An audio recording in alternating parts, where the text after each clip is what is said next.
이번 발표에서는 특허 전문기업의 최근 동향과 더불어 특허 분쟁 시 대응 방안에 대해 설명을 해주셨습니다.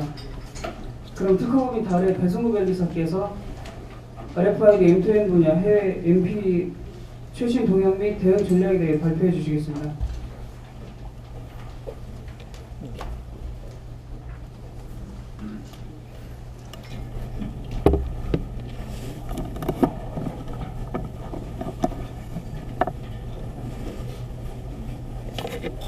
예, 안녕하십니까. 특허부인 달의 배승구 변리사라고 합니다. 오늘 제가 말씀드릴 부분들은 RFID하고 M2M까지 포함을 해서 해외 MP들이 어떻게 움직이고 있는지, 또 그리고 만약에 그런 일이 없어야겠지만 MP랑 문제가 생겼을 경우에는 어떻게 대응을 해야 되는지 기본적인 사항들에 대해서 말씀을 나눠보도록 하겠습니다. 먼저 보니까 이 도입 사례랑 적용 방안 세미나인데, 제가 이제 특허로서 처음 발표를 하는데, 특허는 주로 아마 들으시는 분들한테 또 위험을 알려주는 거잖아요. 이렇게 하면 위험할 수 있습니다를 알려주는 거라서 적절한 배치인지는 잘 모르겠습니다. 하지만 어떻게 보면 사업을 하시다 보면 필요한 부분이 될 수도 있기 때문에 진행을 한번 해보도록 하겠습니다. 먼저 RFID 분야의 MP들하고, 그 다음에 일반적으로 MP들이 어떻게 사업을 하고 있는지, 또 MP에 대한 소송이 최근에 많이 있었는데요. 소송에 대한 부분들, 그리고 마지막으로는 이제 MP들이 만약에 공격을 했을 때는 어떻게 대응할 것인가, 이런 부분에 대해서 간단히 살펴보도록 하겠습니다. 먼저 MP라는 용어가 익숙하지 않으신 분들이 많이 계실 것 같습니다. 근데 이 용어는 좀 들어보셨을 거예요. 패턴 트롤이라는 거, 패턴 트롤, 특허 괴물이라고 번역하고 있고, 주로 이제 나쁜 사람들이라는 이미지가 있죠. 자기는 노력 하나도 안 하고 특허 어디서 몇 개 가져다가 선량한 기업들을 막 못살게 굴어가지고 돈을 뜯어내는 나쁜 사람들이라는 의미로 특허 괴물이라는 용어를 많이 썼었습니다. 근데 현재 미국에서도 그렇고 국내에서도 특허를 하는 사람들 사이에서는 패턴 트롤이라는 용어보다는 NPE, Non-Practicing Entity인데요. 비실시 주체 혹은 비실시 기업 정도로 번역할 수 있겠습니다. 그래서 이 개념은 뭐냐 하면, 생산을 하지 않는데, 생산도 하지 않고 물건도 팔지 않고 서비스도 하지 않는데 특허만을 가지고서 기업 활동을 하는 기업들, 이런 기업들을 MP라고 하고요. 사실 굉장히 나쁜 사람들 같지만 뒤에도 잠깐 설명을 드린 미국의 인터디지털 이런 기업들은 그 홈페이지에 가보시면 자기네 주식을 위한 어떤 기업 자료들 이런 것도 잘 올라가 있고, 미국 그 주식시장에도 상장도 되어 있고 그렇습니다. 그래서 꼭 나쁜 어떤 반사기꾼 같은 기업은 아니라고 보셔야 될 것 같고요. 그 다음에 이제 많이 혼동하는 용어가 특허풀이라는 용어입니다. 특허풀이라는 용어는 기본적으로는 그냥 특허를 모았다라는 뜻입니다. 특허를 모았다라는 뜻인데, 문제는 이런 MP나 특허 괴물이라는 사람들도 결국은 특허를 모아서 라이센싱을 하는 거거든요. 그래서 사람들이 말씀하세요. 안 켜지던데? 예.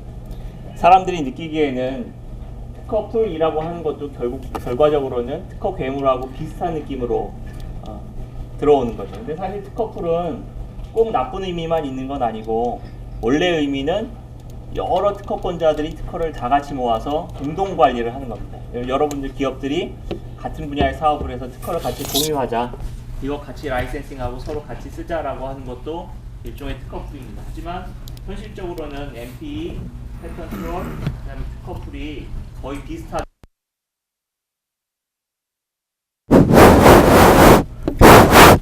이거 한번 볼까요? RFID 쪽에서도 미국입니다. 미국 여기 잘 보시면 80년부터 2011년까지 출원된 미국의 RFID 관련된 특허 10,000개 정도를 봤고요. 저희가 사실 협회랑 같이 그동안 협회랑 같이 오랫동안 특허 데이터를 분석을 해왔기 때문에 그런 것들을 이렇게 분석을 해봤는데요. 하다 보니까 양수, 즉 특허를 산 거죠. 특허를 산 기업들이 제법 많았습니다. 그래서 대표적인 건 마이크론 같은데, 크고 유명한 데이지만 마이크론도 한 300건 이상의 RFID 특허, 일반 특허 말고 RFID 특허를 샀고, 뒤에 설명드린 라운드랑 리서치라는 데도 한 230건, 키스톤 200건, 이런 데는 아마도 잘 모르실 거예요. 제조업체들이 아니기 때문에. 하지만 체크포인트나 모토로라, 인터맥, 심볼 이런 데들은 이제 다 아시는 기업들인데 이런 데들도 각각 한 50건에서 뭐 한 300건까지 샀습니다. 그래서 이런 양수 활동이 예를 들어서 심볼 같은 경우는 오래전에 샀던 거죠. 이미 이 기업 자체가 넘어왔으니까요. 모토로라도 오래됐고 인터맥도 굉장히 오래전에 샀습니다. 하지만 예를 들어서 마이크론이나 라운드라, 키스톤 이런 데들은 비교적 최근에 특허를 사들였습니다. 그래서 사업을 하실 때 특허를 산다 이런 생각을 잘 못하시지만 외국의 기업들은 특허를 살 생각도 한다는 점, 이런 점들도 기억을 하실 만하고요. 그 다음에 이제 개인적으로는 제가 아까도 말씀드렸는데 제가 RFID 특허 분석을 오랫동안 해왔는데 이걸 보면서 한 가지 느꼈던 거는 우리는 왜 살만한 특허가 무엇인지를 알지 못했었을까. 이렇게 수많은 특허들을 사왔는데 한국도 제가 뭐 한 2005년부터 했었으니까 그때 그런 얘기들도 많이 나오고 했거든요. 좋은 특허가 있으면 살 수도 있지 않느냐 그런 얘기들이 원론적으로 나왔었는데 근데 결과적으로는 이제 하나의 특허도 안 사는지 모르겠습니다. 제가 아는 한 거의 사지 못했죠 특허들을. 근데 제가 보니까 뭐 이런 인터맥이나 심볼 이런 오래전 것들은 이건 뭐 저희가 특허 분석하기 전에 벌써 양도 양수가 다 됐던 것들이고요.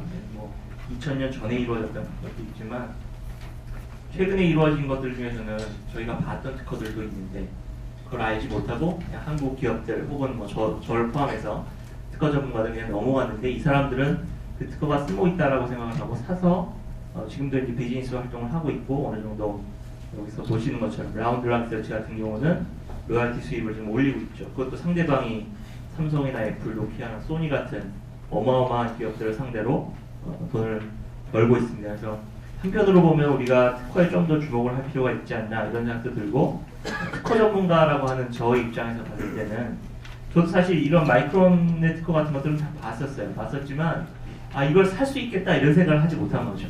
그리고 그 기업이 망하지 않더라도 그 사업부가 당장 사업이 잘 안 되면 이 특허를 팔 수도 있다. 그리고 거기 가서 내고를 할 수도 있다라는 그런 생각들을 못했었구나 이런 생각들을 저도 하게 되었었습니다. 그 기술 이전된 특허들 어떤 특허들이 있나 이렇게 봤는데요. 근데 요거는 뭐 저희가 아주 자세하게 정교하게 분류를 한 건 아니라 기술적으로 조금 이상한 것들도 있긴 합니다. 근데 침입자에 대한 경보, 아니면 선택적인 배치, RF 태그 뭐 이런 것들이 있는데요. 이쪽은 그냥 일반적으로 양수된 특허들 전체를 분류를 한 거고요. 이쪽은 MP가 매입한 특허들만 분류를 한 겁니다. 그래서 MP가 매입한 특허하고 일반 기업들이 매입한 특허하고 뭔가 차이점이 있는가 이런 부분들을 살펴봤는데요. 기본적으로는 뭐 침입자에 대한 경고, 어떻게 보면 응용 분야죠. 어떤 응용 분야. 실제 소송도 미국에서는 이제 응용 분야 쪽으로 많이 이루어지고 있습니다. 표준 쪽보다도 소송 자체에서는 응용 쪽으로 많이 이루어지고 있지만 한편으로 제조기업들이 한 특허들을 보면 이제 RFID 태그 제조라든지 리더 제조 이런 것들이 좀 들어가 있는 반면에 지금 MP들은 그런 부분들은 없습니다. 그러니까 실제 제조나 공정 이런 쪽은 없고 아예 응용 쪽으로 가든지 그렇지 않으면 이건 표준이죠. 표준. 인프라 같은 기술 아니면 아예 응용. 그러니까 리더 제조, 태그 제조 이런 것들로는 잘 사지 않았었다. 그런 부분들이 MP들의 특징이라고 할 수 있고요. 어떤 MP들이 있는지 한번 살펴보면 시스벨이 되게 유명하죠. 전통적으로 MP로도 유명하고요. 과거에 뭐 MP3 같은 거로 이 시스벨이 제일 각인이 됐던 게 그런 거죠. 이제 전시회 갔을 때 전시회 한번 쭉 돌면서 이 기업들 소개 자료 받아가지고 그 다음날 예를 들면 특허 침해했다라고 경고장 보내고 철수하지 않으면 다 날리겠다 이런 식으로 해가지고 긴급하게 이제 라이센싱을 했다 이런 걸로 이제 제가 직접 본 건 아닙니다만 그 이야기로 유명한 시스벨이고요. 시스벨 같은 경우는 은근히 오래됐습니다만 2009년에 이 RFID 컨소시엄으로부터 위임을 받아가지고 특허 풀을 만든 거죠. 여러 개 특허권자로부터 특허를 다 모으고 권한을 위임받아가지고 한 2년 전쯤에는 우리나라에도 경고장을 돌리고 이제 활동을 했던 걸로 유명하고요.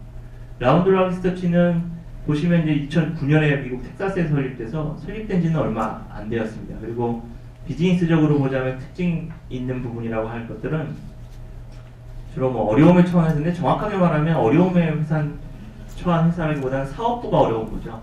회사 자체가, 법인 자체가 어려울 수도 있고 아니면 사업부가 사업이 잘 안 되는 분들, 이런 부분, 이런 회사들이 접근을 해서 그런 특허들을 매입을 하고, 또 인력 같은 거는 인수를 하지 않았죠. 이런 인력 같은 건 인수를 하지 않았고, RFID 쪽으로 이제 특허를 좀 사가지고 지금 현재로는 뭐 삼성, LG, 애플, 소니, 델 이런 데들하고 RFID나 NFC 분야에서 라이센스를 벌써 체결을 한 상태입니다. 그래서 아까 말씀드렸던 한국이 놓치고 저도 놓쳤던 그런 많은 특허들을 가지고 인수를 해가지고 라이센싱 사업을 뭐 이쪽 입장에서는 비교적 잘하는 거고, 저희 쪽에서는 조금 더 걱정스러운 그런 비즈니스를 하고 있는 회사이고요. 그리고 이제 아마 아시는 분들은 아시고 모르시는 분들은 모르시는 나름 유명한 인터디지털이라는 회사가 있습니다. 인터디지털이라는 회사는 특허 괴물로 되게 유명한데요. 근데 괴물로 유명하긴 한데 RFID 분야가 아니라 3GPP, WCDMA, LT 이런 걸로 유명합니다. 그래서 아마 인터디지털 이렇게 구글에다가 기사 검색해 보시면 삼성하고 뭐 3억 달러를 했다, LG하고 2억 5천만 달러를 했다 이런 기사가 몇 년에 한 번씩 나옵니다. 그래서 그쪽 3G나 LTE 이쪽에서는 뭐 기업 하나당 수천억씩 로열티를 받아가는 어마어마한 회사고요. 이 회사 같은 경우는 좀 특이한 게, 원래는 이제 여기 제조기업이었는데 어떻게 보면 이런 기업들 때문에 특허 괴물이라는 말이 좀 달라졌을 수도 있는데요.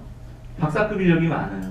2012년 기준으로 여기 가보면 자기 인력 분포도 다 나와 있거든요. 자기 연구 인력이 얼마 있다 이런 것도 다 나와 있는데, 보면 330명의 임직원이 있는데 박사급이 200명이에요.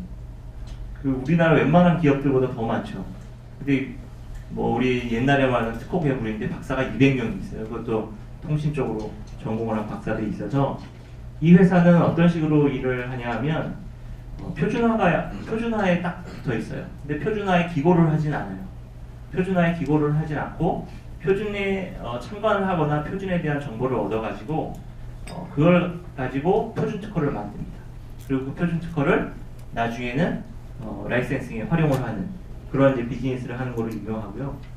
그동안 이제 웬만한 통신 대기업들이 다 뭐 기본 몇백억에서 수천억씩 라이센스를 줬다는 걸로 봐서 이 기업의 어떤 인사이트랄까요? 비즈니스를 보는 눈, 이런 부분들은 상당히 정확하다. 저는 그렇게 생각을 합니다.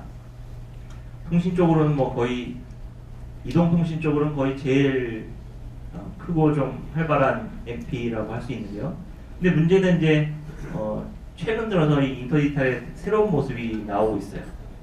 그래서 2008년 정도에 ETSI, 뭐 엣지라고도 부르고 ETSI라고 하는데, 이제 유럽의 표준화 기구입니다. 유럽 쪽을 주도로 한 표준화 기구인데, ETSI에서 M2M에 대한 기술 워크숍을 2008년에 했어요.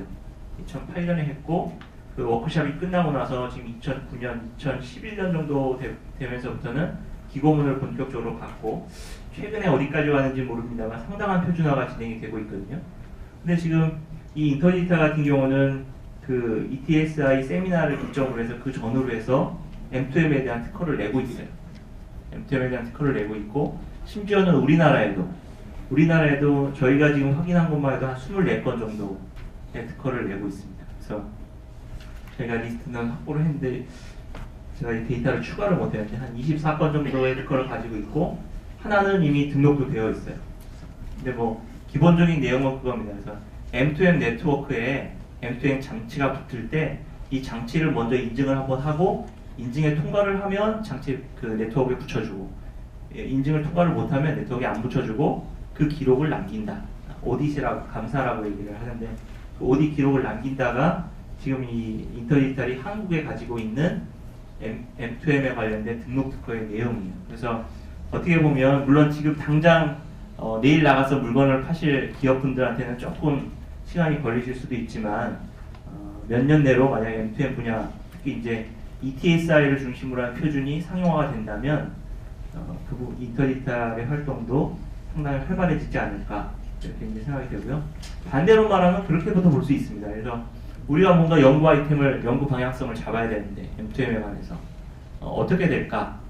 그러면 얘네들 인터디지털이 최근에 냈던 특허들을 보면 인터디지털은 이런 방향으로 그 비즈니스가 흐를 거다, 기술이 흐를 거다라고 생각하고 있구나라고 추정을 해보실 수도 있습니다. 어찌됐든 RFID에 대한 뭐 유명한 그 그 MP들의 활동도 있었고, 또한 이제 M2M 분야도 지금 아직 시장이 완전히 열렸다고 보기는 좀 어려울 텐데, 그 기본적인 표준과 관련된 특허들을 인터디지털이 지금 활발히 내고 있어서 이런 부분들은 뭐 학교나 아니면 연구소 혹은 뭐 한 중장기적으로 계획을 하실 수 있는 기업이라면 한번 검토를 해보시는 게 좋지 않을까 이렇게 생각이 됩니다. MP 특허 공세가 어떻게 되었는가 이 부분에 대해서 조금 더 구체적으로 한번 살펴보도록 하겠습니다. 그래서 라운드락 리서치라는 회사가 여기 보시면 이 기사 입력 날짜는 2013년 소송은 그 전인데요. 소송은 전이지만 2013년에 기사가 난 건데 2011년 라운드락 리서치가 RFID 공급업체가 아닌 사용자를 고소를 했다. 고소 대상은 엉뚱하게도 RFID 기업이 아니라 아메리칸 어페럴, 돌푸드, 뭐 프로더블루, 이렇게 옷회사죠. 옷회사 이런 옷회사나 먹을 거 회사 이런 회사들을 다 고소를 해버린 거예요. 그 라운드락 리서치가. 이런 부분들이 어떻게 보면 소송에서는 좋은 전략이죠. 엔드 유저 혹은 엔드 커스터머를 공격을 해서 공급업체를 반대로 압박을 하는 그런 방식입니다. 그래서 제가 이제 이런 라운드락 리서치가 뭐 표준과 관련된 RFID 원천 특허가 있어요. 그러면 작은 기업들이랑 상담을 하면 우리는 사다 쓰는데 우리는 뭐 칩은 여기서 사다 쓰고 무슨 모듈은 여기서 사다 써서 우리가 뭘 할 게 있나 이런 생각도 하실 수도 있지만 결과적으로 보면 이 라운드락 리서치가 라이센싱을 한 거를 보면 이건 올해 1월 10일자에 나왔네요. 그래서 라운드락과 라이센싱을 계약 체결한 업체가 12개 RFID 공급업체하고 6개 최종 사용자. 이 6개 여기 이제 최종 사용자 그룹이죠. 최종 사용자 그룹하고도 6개 라이센싱을 했지만 결과적으로 라이센싱 계약은 공급업체랑 더 많이 했습니다. 공급업체랑. 그래서 직접 공급업체, 작은 공급업체를 공격하지 않지만 결과적으로는 엔드 유저 혹은 그 커스터머를 공격하면 커스터머가 이쪽으로 넘어오면 공급업체가 다시 그 뭐랄까요? 이 협력업체들을 다시 압박을 해서 결과적으로는 우리 전반적으로 업계에 다 라이센싱료에 대한 부담을 지우게 되는 그런 결과를 가지게 됩니다. 그래서 따라서 이제 뭐 이런 부분에 대해서도 충분히 관심을 가지실만 하고 어떤 것들이 있는지 뭐 이렇게 살펴보실 것 같아요. 제가 최근에 어떤 기업이랑 얘기를 했는데 그런 말씀을 하시더라고요. 우리가 지금 사업을 진출을 하려고 하는데 사업을 진출하려면 회사가 그렇게 크진 않다. 근데 얘네들이 설령 라운드락이 뭘 좋은 특허를 가지고 있어서 빼도 박도 못하고 이러저러해서 그 내가 뭔가를 책임을 져야 한다 하더라도 내가 뭘 할 수 있냐? 그렇게 질문을 하시는 분이 계셨어요. 내가 이제 와서 특허를 무효시킬 수도 없고 뭐 침해를 회피할 세상에 없는 기술을 만들 수도 없고 이미 물건은 거의 만들다시피 했고 그랬을 때 최소한 할 수 있는 것들은 리스크에 대한 예측하고 그거에 대한 해치입니다. 그래서 리스크에 대한 예측이라고 한다면 우리가 이런 거 다 라이센싱을 만약 주게 되면 원가 얼마 반영해야 되는구나 아니면 얼마만큼의 타격을 입겠구나 이런 거 어느 정도 경영자시라면 예상을 하실 필요가 있는 거고 그 다음에 또 반대로 말하면 이제 이런 것들이 있을 때 아까 이제 칩 같은 거나 모듈 같은 걸 사서 쓰시는 경우가 이제 상당수였던 것 같은데 제가 상담했던 중소기업들 그럼 누구 걸 사서 쓰냐 할 때 이런 특허 문제들을 같이 고려를 해보실 수 있습니다. 누구 걸 사서 쓰면 특허에 대한 위험은 어느 정도 해치를 할 수 있다. 이런 부분들도 경영자로서는 한번 생각해 보실 수 있다. 이렇게 생각이 들고요.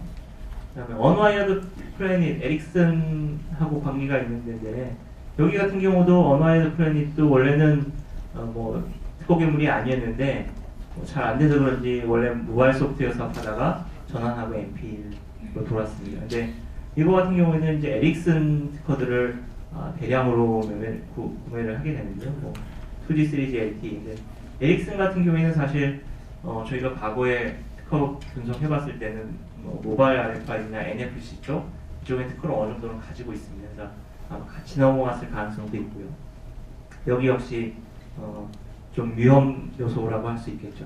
근데 요거에 대해서는 한 가지 얘기가 나온 게 에릭슨이 언와이어드 플래닛을 이용한 건지 아니면 언와이어드 플래닛이 에릭슨을 이용한 건지는 좀 누구의 의도대로 흘러가는지 이런 부분들은 남아 있습니다만 어찌됐든 이런 대형 초대형 글로벌 기업들이 특허 괴물 쪽에 특허를 넘겨서 이렇게 비즈니스를 하는 것들이 늘어난다. 이런 것들을 알 수가 있고요. 이 경계가 사실은 모호해지고 있습니다. 노키아 같은 경우에 2013년 9월에 MS로 기기하고 서비스 사업부 매각했다. 뉴스에서 다 보셨을 텐데 조금 더 자세히 보신 분들은 알 수가 있습니다. 특허는 포함되어 있지 않았습니다. 사업부를 넘겼지만 특허를 넘기지 않았고요. 이거는 오히려 이제 라이센스를 하는 것처럼 해서 해결을 했었고요. 그렇게 되면 만약 노키아라는 법인은 남아있는데 제품하고 서비스를 MS로 넘겼다고 한다면 당장은 아닐 수도 있지만 나중에는 결국은 MP 좀 더 나쁘게는 특허 괴물과 비슷한 형태로 진화할 가능성도 남아있는 상태이고요. 애플도 지금 보면 특허 관리 회사를 만들었죠. 록스타 비스코라고. 그래서 그런 걸 만들어가지고 특허를 구입을 했죠. 노텔 특허 구입할 때 MS랑 애플은 합쳐서 구입을 했었고요. 구글도 꾸준히 특허를 매입을 하고 있습니다. 모토로라 특허, IBM 특허 이런 것들을 매입을 하고 있어서 어떻게 돌아갈지 모르고 삼성이나 LG도 뭐 이거 어느 정도 자세히인지는 제가 잘 모르겠습니다만 미국의 지재권 관리 회사를 만들었습니다. 삼성하고 LG도. 물론 이 회사들이 어떻게 활동할지는 저는 모르죠. 저는 아직은 모르겠습니다만 미국의 지재권 관리 회사 인텔렉츄얼 키스톤 테크놀로지라는 것도 만들고 그다음에 LG 역시 글로벌 OLED 테크놀로지라는 걸 만들어서 뭐 성공할지 실패할지 어떤 쪽 비즈니스를 할지 모르지만 이 특허가 비즈니스의 대상이고 이걸 활용해서 뭔가 하려고 하는 의지들은 지금 웬만한 기업들은 큰 기업들은 다 어느 정도 하고 있다. 무시할 수 없을 정도다. 이렇게 생각하시면 될 것 같습니다. 또한 이제 MP에서 최근 소송이 어느 정도 이루어지고 있는가 이런 부분인데요. 2000년 중반에는 600개 기업 수가 상당히 중요하다고 생각하는데 2013년에는 한 4,000개 기업이 비소를 당해서 MP는 대기업만 친다, 삼성, LG, 현대만 친다 라고 생각을 했지만 이제 그렇지도 않다라는 것들을 알 수가 있습니다. 그래서 점점 기업의 수가 늘어나고 그리고 사실 뭐 우스운 얘기일지는 모르겠습니다. MP도 지금 계층화가 돼가고 있습니다. 그래서 좀 부유한 MP와 좀 가난한 MP들이 있습니다. 그래서 작은 MP들은 결국은 작은 데를 더 칠 수밖에 없습니다. 특허 한두 개만 가지고도 더 작은 데를 치게 되고요. 그러다 보니까 이렇게 대상 기업들이 늘어가고 있는 거 이런 부분들도 저희로서는 우리 기업들로서는 위험 요소가 될 수 있다. 이렇게 이제 볼 수가 있겠습니다. 소송이 실제 벌어졌던 거 몇 개만 이제 살펴보고요. 네, 라운드 락리서치 같은 경우에는 뭐 여기 있던 이런 특허 번호들 어떻게 보면 이제 이런 것들은 혹시 이제 궁금하시면 찾아보시라고 한 거고요. 월마트나 아니면 최종 사용자 기업을 대상으로 했고요. 분쟁의 내용들은 뭐 이와 같습니다. 뭐 RFID 제조, 태그나 리더의 제조 방법 이런 것도 있고요. 네올로지 같은 경우는 뭐 18006C 관련된 거로 페더럴 시그널의 S3 이런 데들 소송도 했었고요. 레이팅이나 노키아는 사실 이제 보시면 완전 RFID냐라고 할 때 조금 애매하긴 합니다만 컴퓨터 데이터와 RFID 연동 방법 이런 걸 가지고 HTC를 제소를 2013년 5월에 한 상태여서 노키아 같은 회사도 뭐 돈 벌려고 했는지 뭐 비즈니스적으로 필요했는지 모르지만 충분히 RFID와 관련된 특허들로 제소를 할 가능성이 남아있다. 이런 부분들을 주목할 필요가 있겠습니다. 국내 기업들 분쟁 사례를 좀 한번 살펴보면요. 뭐 아시는 분은 아시는 2011년 3월에 시스베리 특허 45건 정도 위임받았고요. 이게 나중에 좀 늘었습니다. 그래서 45건이 아니고 쭉 늘어나는데요.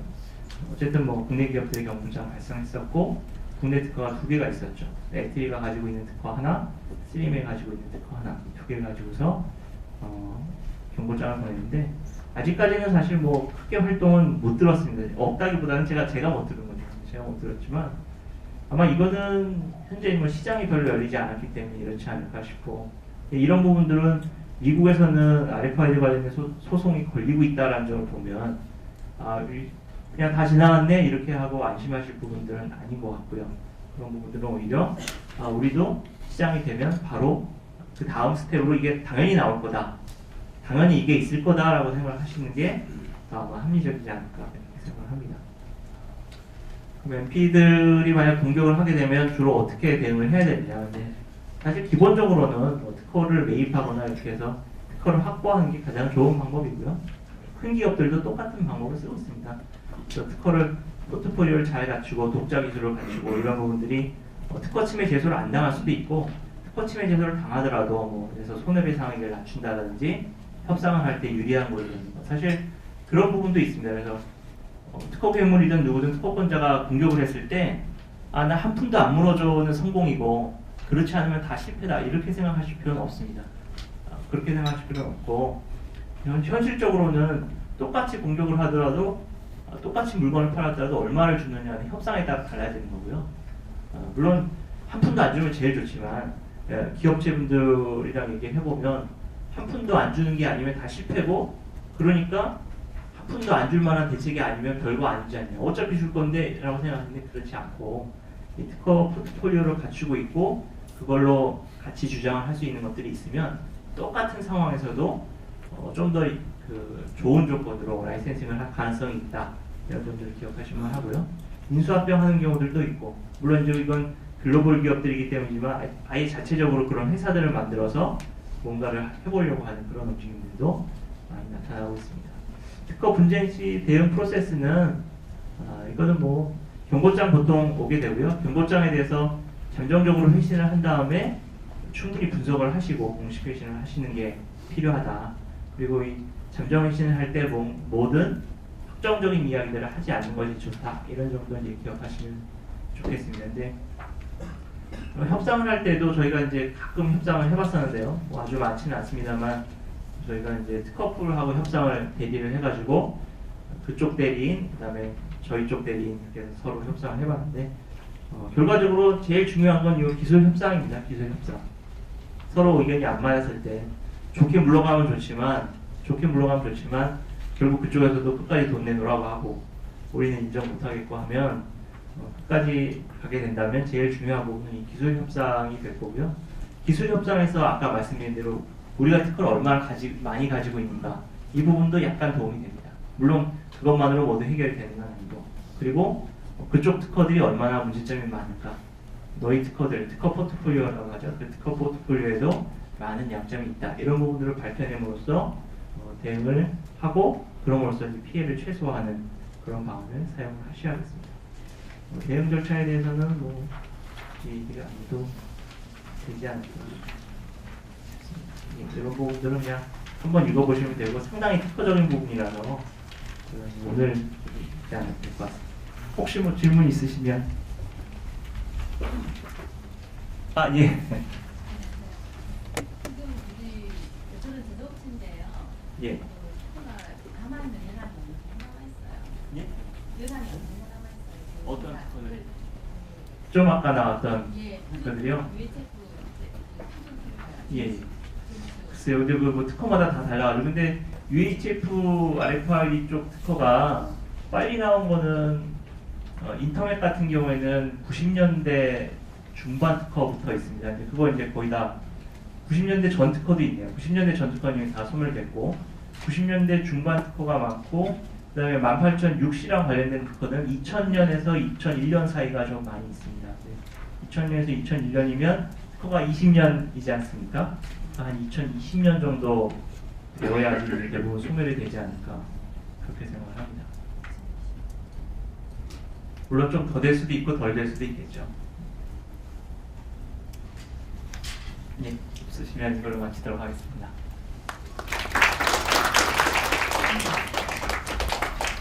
다음 순서로는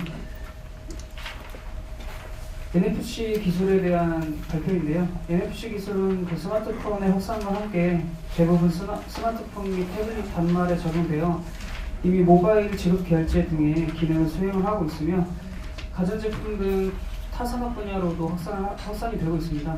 이런 NFC를 주제로 인더스트리 솔루션 김진희 대표께서 최근 글로벌 시장의 RFID NFC 도입 사례라는 주제로 발표를 해주시겠습니다. 박수로 맞이해 주시기 바랍니다.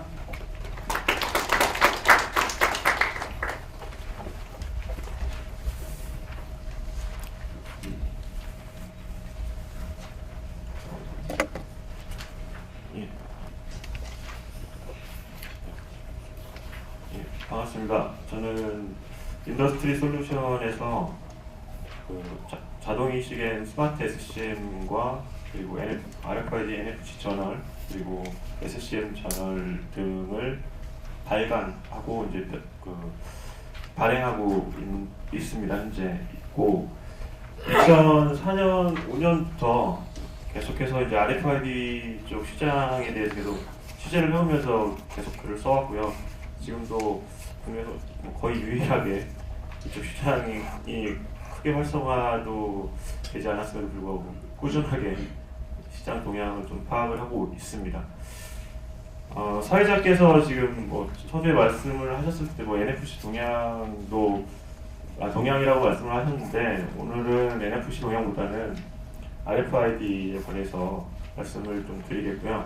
NFC 같은 경우는 이제 비결제 부분이 결제 부분은 해외에서는 많이 파일럿하고 여러 카드 회사, 은행들이 결합한 다양한 파일럿이 진행이 되고 있는데 국내에서는 방송통신위원회가 이제 그 주축이 돼서 정부 과제로 시범적으로 진행된 것들이 다고 지금은 현재는 크게 이슈는 되고 있지 않습니다.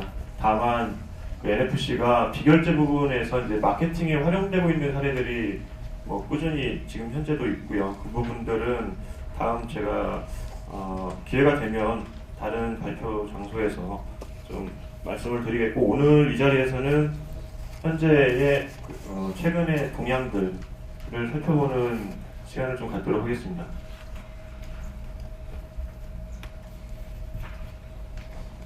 목차는 크게 뭐 시장 규모하고 현재 주목되고 있는 그리고 RFID 도입 사례들 해외에서 어떻게 도입되고 있는지 그리고 국내 도입 사례들로 이렇게 꾸며봤습니다. 이 그림은 아이디텍에서 이제 매년 발표하는 글로벌 RFID 시장 규모입니다. 아이디텍은 다 아시다시피 IT 쪽의 분석기관입니다. 그 가장 이제 이쪽 분야는 신뢰할 수 있는 기관으로서 매년 발표를 해오고 있고요. 이쪽에서 발표하는 자료는 솔직히 상당히 긍정적이고 장밋빛 전망을 많이 내놓고 있습니다. 근데 그 2009년, 10년부터 국내외 경기 영향 탓도 있고 해서 많이 요새는 이제 제자리를 찾은 듯한 그 분석 자료를 내놓고 있습니다. 2013년 작년도 글로벌 RFID 시장은 8.8억 달러 약 우리나라 돈은 한 8조 원 정도 규모였다고 합니다. 2012년도에는 한 68억 달러였으니까 10% 정도 성장을 한 규모고요. 올해 같은 경우는 92억 달러, 10% 이상, 그러니까 두 자릿수 성장을 계속해서 성장할 거라고 이제 전망을 하고 있습니다. 이 규모는 뭐 태그 리더 하드웨어뿐만 아니고 SI 서비스 등 모든 RFID 관련 분야가 이제 포함된 수치입니다. 그리고 주파수도 뭐 LF부터 해서 HF, UHF까지 다 포함된 수치라고 보시면 됩니다. 그리고 이제 2020년의 RFID 시장은 물론 이제 이렇게 갈 수도 있는데 이게 장밋빛이긴 합니다만 234억 달러를 전망하고 있는데 전망의 근거로 내세우는 것이 지금 사물인터넷 IoT와 이제 M2M 쪽이 주목을 받다 보니까 그쪽에 이제 기반이 되는 기술들이 RFID와 이제 센서 쪽이 많이 기반이 되기 때문에 그 영향으로 인해서 그 시장이 234억 달러가 될 것으로 전망을 하고 있습니다. 다음으로 보실 것이 판매된 태그 수를 보시면 이것도 물론 이제 UHF, LF, HF를 다 포함한 주파수 대역 모두 포함한 태그 수입니다. 작년에 59억 개가 이제 판매가 됐는데 그 중에 이제 UHF 태그가 31억 개가 판매가 됐다고 합니다. 그리고 HF, LF 순인데 UHF 태그가 워낙에 이제 가격이 낮다 보니까 시장 규모로서는 태그 판매된 수로서는 한 60%를 차지하는데 그 규모, 매출로서는 다른 HF나 LF가 워낙에 이제 단가가 높기 때문에 그거에 많이 미치지 못하는 상황이고요. 우리나라의 UHF 태그 판매수 작년에 이제 발표된 협회에서 발표된 자료에 따르면 한 2.5억 개 정도 되는 것 같습니다. 2.5억 개면은 글로벌 수준의 한 10% 정도, 10%가 약간 못 미치는 그런 수준이고요. 아까도 이제 앞서 이제 그 나이파에서 발표해 주신 최은경 연구원님께서 발표해 주신 내용을 보시면 주로 UHF의 그 수요처들이 뭐 제약이라든가 자산관리 그리고 이제 감염성 폐기물 그 정부 주도로 이제 이루어졌던 사업들에서 이제 많이 발생을 했고 계속해서 이제 꾸준히 늘어나는 추세고 올해도 뭐 마약류라든가 그리고 제약으로도 계속해서 이제 확산될 여지는 충분히 있는 것 같습니다. 그리고 여기 주목해 봐야 될 것 중에 하나가 이 보고서에 따르면 800개 정도 글로벌 시장에 한 800개 공급업체, RFID 공급업체를 분석을 해봤더니 1억 달러라고 하면은 한 1,100억 정도 우리나라 돈으로 그 정도 되는 것 같습니다. 그러니까 1,100억 이상의 매출을 하는 기업이 한 8개 정도밖에 안 된다고 합니다. 그리고 2천만 달러에서 1억 달러, 그러니까 200억 이상 하는 업체가, 그러니까 200억 이상 하는 업체가 한 28개 정도밖에 안 된다고 합니다. 그러니까 얼마나 RFID 시장 자체가 크지 않다라는 것을 반증해주는 요 데이터인 것 같습니다.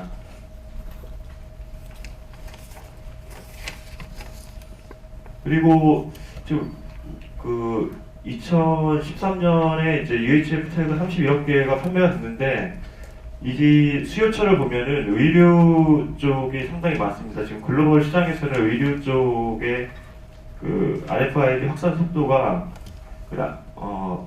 급속하게 지금 확산이 되고 있기 때문에 이쪽에서 판매되는 태그 수가 20억 개를 넘어간다고 합니다. 그래서 국내에서도 의류 쪽에 이제 주목을 하고 있고 이쪽이 RFID를 도입함으로써 ROI가 명확한 부분으로 지금 여러 보고서에도 나타나고 있기 때문에 국내에서도 좀 약간 주목을 하고 있는 것 같습니다. 지금 다음으로 이제 글로벌 RFID 도입 사례인데요. 가전, 소매, 신발, 자동차, 음료 등으로 이제 최근에 도입된 사례들을 한번 살펴보도록 하겠습니다. 그 도입 사례에서 이제 주목해 보실 거는 이 업체들이 왜 도입을 했을까, 도입 목적을 주목해서 보시고, 그리고 대부분의 이제 그 업체들은 파일럿을 한 1년에서 6개월 그 이상을 거쳐서 도입을 하고 있기 때문에 그만큼 그 타당성 조사를 많이 했습니다. 많이 하고 했기 때문에 그 우리나라 같은 경우는 그 정부 지원으로 인해서 뭐 1년 단기 프로젝트로 끝나는 경우들이 대다수였는데 이런 것들은 그 수요자가 필요에 의해서 진행되는 경우들이 대부분이었습니다. 우선 대만의 업체인데요. 대만에서 이제 에어컨을 그 조립 생산해서 판매하는 업체입니다.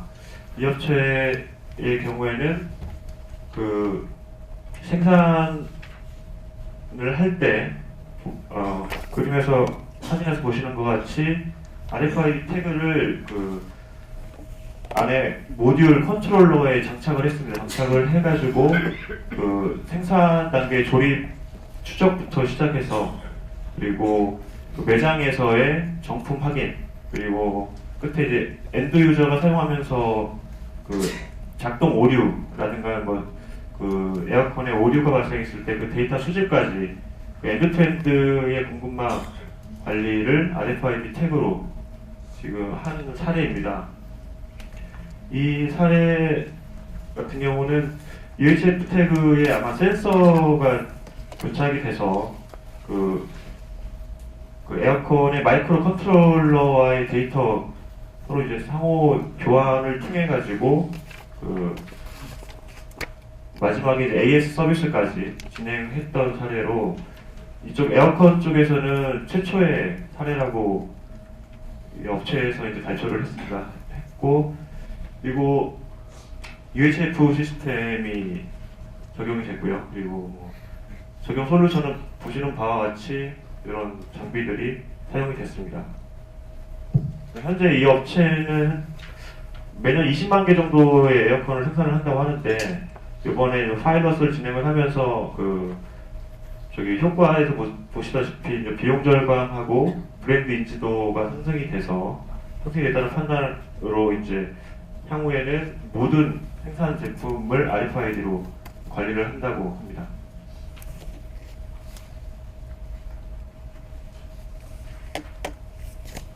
다음으로 보실 사례는 이 사례 역시 이제 소매 쪽에서 판매되고 있는 가죽 제품에 대한 사례인데, 뭐 RFID 태그를 어떻게 붙일까, 어떻게 뭐 할까는 크게 고민하지 않은 것 같습니다. 그냥 그 부착보다는 어떤 줄을 통해서 그 매다는 형식으로 했고, 이제 그것보다도 매장의 이제 결품이라든가 그런 목적에 좀 중심을 둔 것 같습니다. 보니까 그러니까 도난하고 분실이 발생 빈도가 여기도 많았다고 합니다. 많아서 그 부분들을 어떻게 케어를 할지 고민을 많이 했고, 그리고 매장에서 이제 손님들이 해당 제품을 찾을 때 그 제품을 찾는데 시간이 많이 걸렸다고 합니다. 어디에 있는지도 모르고. 그래서 이제 그런 부분들을 어떻게 그 RFID를 할지 바코드를 사용을 할지 고민을 하다가 결국에 RFID 사용으로 이제 갔고요. 그래서 효과를 보시면 재고 정확도가 90에서 90% 정도 상승을 했고, 그리고 매장에서 이제 고객 대응 속도가 상당히 이제 빨라지면서 그 결품률이 없어지면서 결국에는 그 매장 브랜드의 인지도 상승뿐만 아니고 그 매출 상승까지 이룬 사례입니다. 이 솔루션 역시 UHF의 RFID 시스템이 적용이 됐고, 이러한 장비들이 사용이 된 사례입니다.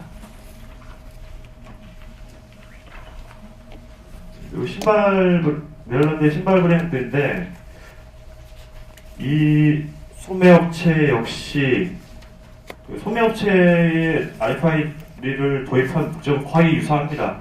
결품률을 없애고 재고 정확도를 높이고 결품률을 없애서 매장의 매출, 브랜드의 매출에 얼마만큼 더 늘릴 수 있는지, 그리고 그런 거를 통해서 이제 손실 보전을 얼마큼 할 수 있는지에 초점을 맞추고 그 RFID를 도입을 했습니다. 결국에는 그래서 재고 정확도는 거의 100% 수준까지 올랐고 결품률이 낮아지고 이제 매출이 증가했다는 보고서 내용이고요. 그래서 이제 뭐 이러한 파일럿을 통해서 올해에 그 생산되는 모든 제품에 RFID를 부착키로 했다고 합니다. 이 역시 이제 UHF RFID 시스템이 도입이 됐습니다.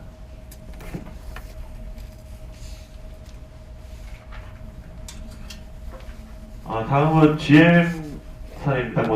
모든 자동차 그 제조업체 OEM들이 RFID를 다 사용을 하고 있습니다. 최근에 그 현대자동차도 물론 사용을 하고 있고 생산 공정단에서 사용을 하고 있고, 최근에 뭐 들리는 바로는 협력업체, 1, 2차 협력업체에서 그 제조되는 그 모든 그 부품들의 금융관리도 RFID로 이제 하겠다, 이렇게 광고를 한 상태고요. 그리고 뭐 한국 GM도 마찬가지로 이제 RFID의 선두주자고, 이 부분은 이제 글로벌 GM입니다. 글로벌 GM에서는 13.56의 RFID 시스템을 통해서 그 엔진 블록과 이제 실린더 헤드의 품질 관리 수단으로서 활용을 하고 있습니다.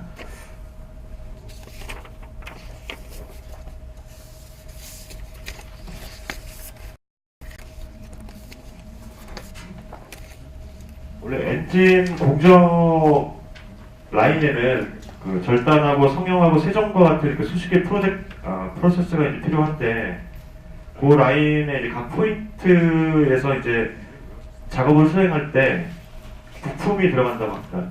적절한 부품이 들어가야 되는데, 그 부품이 맞지 않는 부품이 들어가는 경우가 간혹 있다고 합니다. 그렇게 되면은 그 절단, 성형, 그 세정 같은 공작 기계들이 상당히 고가이기 때문에 잘못된 부품이 그 들어가게 되면 뭐 기계 오작동부터해서 이제 수십만 달러에서 뭐 수백만 달러의 그 손실까지 그 이르게 되는 경우가 이제 발생을 한다고 합니다. 그래서 역시 뭐 UHF보다는 근거리 인식이 가능한 이제 13.56으로 선택을 했고, 그렇게 해서 공작기계에 대한 설치 오류를 감소를 시켰다고 합니다. 그래서 이 부분은 이제 지금은 현재는 이제 엔진 블록하고 실린더 헤드 가공에 RFID를 적용하고 있는데, 향후에는 다른 제품들, 다른 부품들로 확대를 해 나갈 예정이라고 합니다. 다음은 스와요 코카콜라라는 홍콩 쪽의 제조업체인데, 여기서 이제 특이할 만한 것이 이제 실린더 쪽을 RFID로 관리하는 사례입니다. 국내에서도 올해부터 산자부에서 LPG 가스통을 RFID로 관리를 하겠다 해서 이제 올해 시범 사업을 거쳐서 그 연구 개발하고 이제 시범 사업을 거쳐서 내년도부터는 아마 RFID로 모든 가스통, LPG 가스통을 관리할 걸로 알고 있습니다. 이 회사의 경우에는 매일이죠, 매일 10,000개의 만 개의 실린더가 제조업체들, 주요 제조업체, 이제 고객들한테 배송이 된다고 합니다. 10,000개가 배송이 되는데, 그 배송처에 대한 정보들이 다 수기로 작성이 돼서 관리가 되기 때문에, 그때 오류 발생뿐만 아니고 연간 따져봤는데 매년 한 500개의 실린더하고 이제 탱크들이 분실이 된다고 합니다. 분실이 되면서 막대한 손실로 이어지는데 이걸 무엇으로 관리할까 고민을 하다가 결국에는 RFID로 관리한 사례가 되겠습니다. 그렇게 해서 뭐 실린더 탱크 분실률이 한 50% 감소를 했고, 또 용기 창고에서 이제 꺼내야 되는데 해당 제품을 꺼내는 시간들도 감소를 했습니다. 그리고 홍콩 같은 경우는 규제가 또 심하다고 하는데, 규제가 되는 품목이 그러니까 이산화탄소 실린더 품목인데 5년에 한 번씩 꼭 정기 검사를 받아서 이 실린더의 연한들, 그리고 이제 연한이 넘은 실린더가 사용되고 있지 않은지 이 부분들을 상당한 규제가 되기 때문에 이 부분도 RFID를 통해서 정부 이제 조사를 케어하는 사례가 되겠습니다. 이 부분에 적용되는 RFID 시스템도 UHF 시스템이 사용이 되고, 국내의 ATID 업체의 휴대용 리더가 각 포인트에서 사용되는 사례가 있습니다.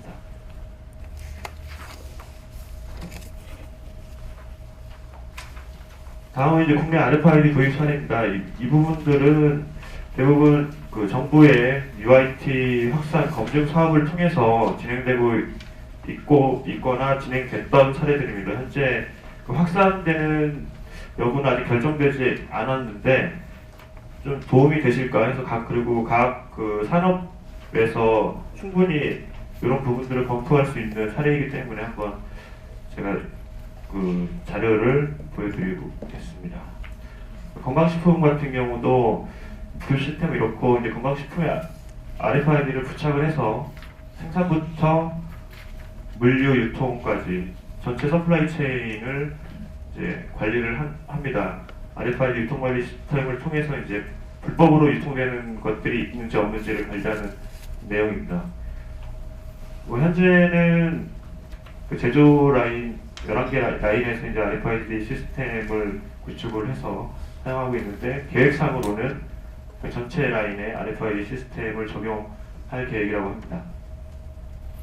그래서 생산 공정 처리부터 재고 파악 시간 절감, 그리고 영업적 업무 시간 절감 등 한 21억 원의 비용 절감을 예상을 하고 있고, 그리고 다른 분야로의 RFID 적용을 선도할 수 있는 성공 모델로 동종업계로 확산을 유도를 계획을 하고 있습니다. 그리고 아까 이제 서두에 말씀드렸던 RFID가 지금 가장 확산되고 있는 분야가 의료 분야이기 때문에 국내에서도 크리스패션이 RFID를 2000년도까지 성공적으로 구현을 했고, 자체적으로 RFID를 계속해서 이제 확산을 한다고 합니다. 이 부분도 마찬가지입니다. 생산에서 이제 소비까지의 리드 타임을 단축을 하고, 그리고 매장에서의 그런 결품률을 통한 그 매출 증가, 그 결품률 단축을 통해서 이제 매출 증가 등을 계획을 하고 있는 걸로 알고 있습니다. 지금 현재 3개 브랜드에 이제 적용이 되고 있고요. 향후에는 그 모든 브랜드로 확산을 계획을 하고 있다고 합니다. 자동차는 금호 타이어는 그 많은 언론에서도 계속해서 이제 조명을 하고 있는 부분이 그 타이어에 RFID 태그를 부착을 해서 그 그러니까 PNM을 관리를 하는 부분입니다. 이 부분도 엔드투엔드로 그 실시간 재고 관리를 통해서 그 통합 정보를 제공할 수 있는 시스템을 구축하는 것으로 지금 완제품 이제 품질 관리부터 품질 관리 및 제조에서 유통 판매까지 모든 정보를 관리해서 추적하는 시스템을 구축했습니다. 현재는 버스 트럭용 타이어 그 타이어 안쪽에 이제 RFID RFID 태그를 적용해서 이제 이력 추적을 하고 있고요. 그리고 향후에는 승용차 타이어까지 확산을 할 계획이라고 합니다. 기대 효과와 확산 방안이 이렇고, 그리고 이제 제약 쪽도 그 RFID 공급 업체에서 가장 주목하고 있는 2D 바코드와 싸우고 있는 부분인데, 결국에는 제 견해로서는 RFID 시스템으로 갈 거라고 보고 있습니다. 물론 그 초기 투자 비용 때문에 현재 2D 바코드와 거의 이제 비슷한 수준의 도입률을 보이고 있긴 하지만, 결국에는 아이템 단위별로 관리를 하기 위해서는 RFID 시스템이 맞다고 보고 있기 때문에 이 부분이 결국에는 법제화되고 법제화 시행이 되면 RFID로 많이 돌아설 거라고 생각을 하고 있습니다. 신성 솔라에너지 태양광 쪽의 이제 제조업체도 전 제품의 이제 주기 관리를 위해서 RFID를 사용을 하고 있습니다. 그리고 오스테미 플란트 역시 RFID 도입 목적을 보면은 그 다품 소량 생산 때문에 이런 부분들을 관리하기 위해서 RFID 시스템을 사용하고 있고, 전반적인 그 사례들이 마찬가지인데 전반적인 사례들이 생산 공정에서 불합리한 부분들을 개선하고, 그리고 판매 매출을 어떻게 하면은 증대를 시킬 수 있을까라는 부분에 초점을 맞추고 RFID를 도입을 하고 있고, 그 부분을 통해서 재고 개선 및 그 판매 증진 효과를 대부분 가져가고 있는 걸로 나오고 있습니다. 네, 이상 준비한 그 슬라이드는 다 마쳤고요. 보시면 아시겠지만 또 이제 오늘 오신 분들이 RFID에 여전히 관심을 가지고 또 지켜봐 주시고, 또 RFID 종사하시면서 RFID를 위해서 매진하시고 계신 분들이라고 생각을 합니다. 저도 기사로서 많이 응원을 하겠지만 좀 더 힘내시고, 그리고 앞으로 이제 사물 인터넷하고 M2M 쪽이 이슈가 될 거기 때문에 RFID는 그 부분이 이제 기반 기술이라고 생각하기 때문에 RFID는 끝난 게 아니라고 생각을 합니다. 그래서 많이 힘내시고, 그리고 올해는 좀 더 돈을 벌 수 있는 한 해가 될 수 있었으면 바랍니다. 감사합니다.